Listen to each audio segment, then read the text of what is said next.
Hello, you welcome back to my YouTube channel. Today's video explains how to stop direct messages on TikTok.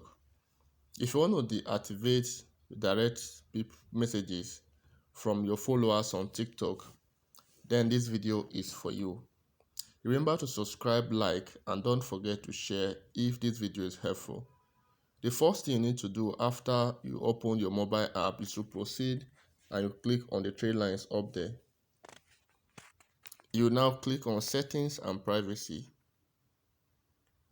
You proceed and you click on privacy. You now scroll down and you now click on direct messages. You see the first option, direct messages. The default option is everyone.